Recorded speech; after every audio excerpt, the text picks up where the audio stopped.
What's up, everybody? This is Kev from Geeking is Fun. This is part 2 of the video series of basic networking using routers. Okay, if you have a look at this diagram, all right, the difference between this diagram and the diagram in the previous video is that there's only one small difference, which is the addition of the new router. All right, we have another router here, and all the others remain the same. There are 4 PCs and 2 switch. All right, okay. The moment you add another router, what happens is that you're actually adding another network. All right. So again, this side will be network one. This whole side will be network. This whole side will be network one. This whole side will be network two, and between routers will be network three. All right. So here I've already labeled. All right. I've just labeled with IP addresses. All right. By looking at the IP addresses, you can actually see that we have 3 different networks. All right. So let's say these between the routers we have one network. So I use that number as one. It can be anything, but just saying that by looking at these 2 addresses, you can see that they are both belong to the same network. All right, and this is another network, and this is another network. All right, so the moment you have 2 routers, you need to do some form of routing. All right, so when you talk about routing, there are basically all right, 3 types of routing that can be done. The first one is default, and we have static, and another one is called dynamic. All right. So in this video, I'll be doing the static routing. All right. So it doesn't matter which type of routing you choose. All right.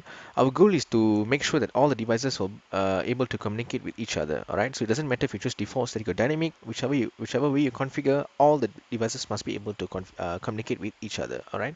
So again, I'll be doing static routing, so I'll be showing you how to accomplish that. Okay, so the first thing, of course, we configure the router with these given addresses. All right, so double click on the router as usual, and right, so this should be 0, and so right, this should be 1, and this is 0. Okay, so go here and go to config. All right, so port 0. Port 0 is we turn it on and put the address 192.168.1.2, right? And then the separate mask is given. And for port 1 is 192.168.2.3, okay? So these 2 ports have been configured. All right, sorry, I forgot to switch it on. Okay, so do the same thing for the other router. All right, just to check, it should be port 0, okay? So go to config 0, turn it on. So 192.168.1.4, the subnet mask, and the other one 192.168.3.3.3. Okay, so switched on. All right, so the routers have been configured with their respective addresses. All right, now let's configure the PCs. Okay, so as usual, you just go to IP configuration and put up the IP address 168.2.7.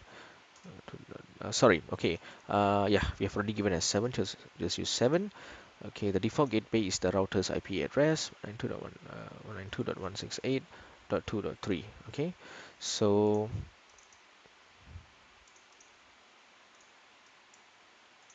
192.168.2.9. All right, and then 192.168.2.3, right, default gateway. All right, so at this point again, we will be able to communicate. We will be able to communicate locally. That means if you try to send a message from this PC to this PC, is successful. Again, the other way around is also possible. Again, you can also try to communicate from this PC to this router, is successful because we have set the gateway correctly. All right, but what happens if you try to communicate from this PC across? All right, of course it will not work. All right, and that's why we have to do routing. All right, so let's configure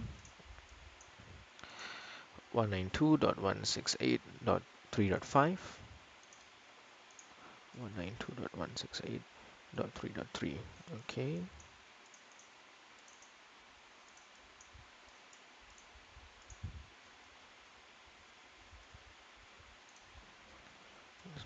dot 3.7. Okay, all right. Okay, again you'll be able to communicate locally, no problem.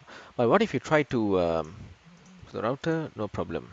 All right, so all right, but what if you try to ping across, let's say from this PC to this PC? Obviously it'll fail. All right, it'll fail. All right, So our goal is to make sure that all PCs are able to communicate with each other. In fact, you can't even do this, all right? You can't even still, again, it'll fail, all right? So that is the goal of our that's the goal, right? We want to do routing, all right? So how to do static routing in Packet Tracer? It's very easy, all right? So as for for your information, all right, every routers have routing table, all right? So what is the function of routing table? Basically, routing table holds some information, all right? Each router needs to have a complete set of information about the activities in the net, not activities, I mean the addresses of the other devices as well. So for example, in this scenario or in this diagram, all right, I'll show you how to access the routing table. So you just click on the magnifying glass over here. Let's say this router, you press on this and click routing table, you'll be able to see the routing table, all right? So if you look at the moment, the routing table for this router only holds two addresses, which is this address and this address and this address, right? Okay. It doesn't have the address of the other router, the neighbor router. So we need to put that, right? So that um, this router can contact the other router, right? So how do we do that, right? So it's very easy. Again, just double click on the router. Okay, on the left side, you can see the routing. You can see static and RIP. So let's choose static. Okay, so put in the other network address, so 192.168.3. all right, this we want to put this address, right, 3.0. okay. And then for the mask, of course, 255.255.255.0. This is class C. And the next hop. What does it mean by next hop? All right. Next hop basically means your neighbor address, your neighbor router. That means since you're configuring this router, so the neighbor for this router is this router. So you need to put this address. Okay. So let's put that 192.168.1.4, and you click add. All right. So you can see here the path. All right. Again, you do the same thing.